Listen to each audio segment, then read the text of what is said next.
Hello friends, நம்ம இன்றைக்கி எதை பற்றி பார்க்க போனால் இலக்கிய பரப்பர் எபிசோடில் என்ன இன்ட்ரெஸ்டிங்கான சுவாரஸ்யமான விஷயம் நடக்க போதாங்க பார்க்க போகிறோம். வாங்க வீடியோக்குள்ளே போயிடலாம். நம்மளுடைய கௌதமும் நம்மளுடைய இலக்கியாவும் பார்த்திங்கன்னா கூடிய சீக்கிரம் அஞ்சலி கேட்டு கார்த்திக் பிரிச்சே ஆகணும், டிவோர்ஸ் அப்ளை பண்ணி ஆகணும் அப்படின்ட்டு பார்த்திங்கன்னா நிர்மலா அப்படின்ற ஒரு லாயர்கிட்ட போயிட்டு பேசுகிறாங்க. அந்த அஞ்சலி எங்கள் குடும்பத்துக்கு பண்ண துரோகம் ஏகப்பட்டது மேடம், அதனால் கண்டிப்பாக அவகிட்ட இருந்து என் தம்பிக்கு டிவோர்ஸ் மட்டும் வாங்கி கொடுத்துருங்க, உங்களுக்கு புண்ணியமாக போகும் அப்படின்ற மாதிரி பார்த்திங்கன்னா நம்மளுடைய இலக்கியாவும் கௌதம் பேசுகிறாங்க. அதுக்கப்புறம் பார்த்திங்கன்னா கண்டிப்பாக சார் அவளை பற்றி என்னென்ன உங்களுக்கு தெரியும், என்ன விஷயம் தெரியுமோ மொத்தமே என்கிட்ட சொல்லுங்கள், அது எனக்கு ஈஸியாக கார்த்திக் டிவோர்ஸ் வாங்கி கொடுக்கறதுக்கு எனக்கு உதவியாக இருக்கும் அப்படின்ற மாதிரி சொல்கிறாங்க. அதுக்கப்புறம் பார்த்திங்கன்னா அந்த அஞ்சலி பண்ண துரோகம் எல்லாத்தையுமே பார்த்திங்கன்னா நம்ம இலக்கியா ஒவ்வொன்றா புட்டு வைக்கிறாங்க.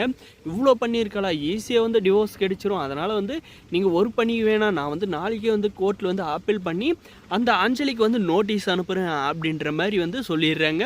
அதுக்கப்புறம் பார்த்திங்கன்னா ரொம்ப நன்றி மேடம், இந்த காரியத்தை மட்டும் நீங்கள் கூடிய சீக்கிரம் இந்த கேஸை முடிச்சு விட்டிங்களான்னு என் தம்பிக்கு நான் வேறு ஒரு பொண்ணை பார்த்து அவனுக்கு நல்ல வாழ்க்கையை நான் அமைச்சு தருவேன் அப்படின்ற மாதிரி சொல்கிறேங்க. இதுக்கப்புறம் பார்த்திங்கன்னா அந்த வக்கீல் நோட்டீஸ் பார்த்திங்கன்னா நம்முடைய மாசிலாமணி வீட்டுக்கு போதுங்க. அது யார் வாங்குறதுன்னு பார்த்திங்கன்னா நம்மளுடைய அஞ்சலி தாங்க. என்ன நம்ம பேரில் யார் போஸ்ட் அனுப்பியிருப்பாங்க, நமக்கு தான் யாருமே இல்லையே, அந்த வீட்டில் இருக்கிறப்ப ஏதாவது கம்பெனி நோட்டீஸ் அந்த மாதிரி வருமே அப்படின்ற மாதிரி யோசிச்சு அந்த என்னப்பா போஸ்ட் அப்படின்ற மாதிரி கேட்குறாங்க. இது வேறு ஒன்றும் இல்லை மேடம், அங்கே யார் அஞ்சலி அவங்களுக்கு கோர்ட்லேருந்து நோட்டீஸ் வந்திருக்கு. அது என்ன நோட்டீஸ்னால் டிவோர்ஸ் நோட்டீஸ், அவங்க கணவன் கையிலேருந்து பிரிஞ்சு போகிறதுக்காக கோர்ட்லேருந்து நோட்டீஸ் அனுப்பியிருக்காங்க அப்படின்ற மாதிரி சொல்கிறாங்க. இதுக்கு ஆஜராகிறதுக்காக வந்திருக்கோம் அப்படின்ற மாதிரி சொல்லிட்டு கிளம்பிடுறாங்க.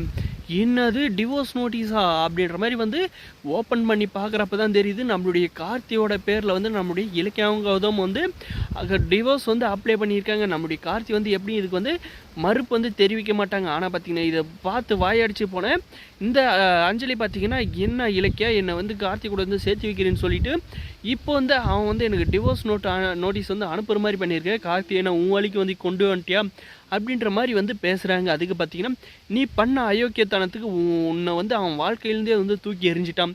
இதுக்கு மேலே நீ எதுக்கு கார்த்தியை பற்றி நினைக்கிறேன், நீ கார்த்தி கூட வாழ தகுதியே இல்லை, கூடிய சீக்கிரம் கோர்ட்டில் ஆஜராகி நீ டிவோர்ஸை கொடுத்துட்டு நீ கிளம்பிட்டே இருந்தேன்னா கார்த்திக் வேறு பொண்ணை பார்த்து ஜானகி கௌதம் கல்யாணம் பண்ணி வச்சுருவாங்க, அவனுக்கு ஒரு புது வாழ்க்கை கிடைக்கும் அப்படின்ற மாதிரி பார்த்திங்கன்னா நம்முடைய இலக்கியா சொல்கிறாங்க. அதை பார்க்கலாண்டி, இந்த கேஸை மட்டும் நான் இழுத்து அடிக்கல அப்படின்ற மாதிரி பேசுகிறாங்க. இருந்தாலுமே நம்மளுடைய பைரி என்ன அஞ்சலி உனக்கு டிவோர்ஸ் நோட் டிவைஸ் நோட்டீஸ் வந்திருக்கமே, ரொம்ப சந்தோஷமாக இருக்க போல இருக்கு, உன் வாழ்க்கை அவ்வளோதான், இலக்கியா சோழியை முடிச்சு விட்டாளா, இனிமேல் சோத்துக்கு சிங்கி தானே பிஸ்னஸ் ஆரம்பிக்கிறேன்ட்டு அங்கங்கே கடன் கேட்குறியா, உன் வாழ்க்கை போச்சே, இப்போ எங்கே போய் மூஞ்சியை வச்சுக்க போகிற அப்படின்ற மாதிரி கேவலமாக பேசுகிறாங்க. வரப்போகிற எபிசோடில் இதாக நடக்கும்போது இந்த வீடியோ பிடிச்சதை லைக் பண்ண மறக்காது, நம்ம சேனல் ஸ்கிப் பண்ணாத பாருங்கள், சப்ஸ்கிரைப் பண்ணாதான் மறக்காத சப்ஸ்கிரைப் பண்ணி நம்ம சேனலுக்கு ஆதரவு தாங்க. தேங்க்ஸ் ஃபார் வாட்சிங்.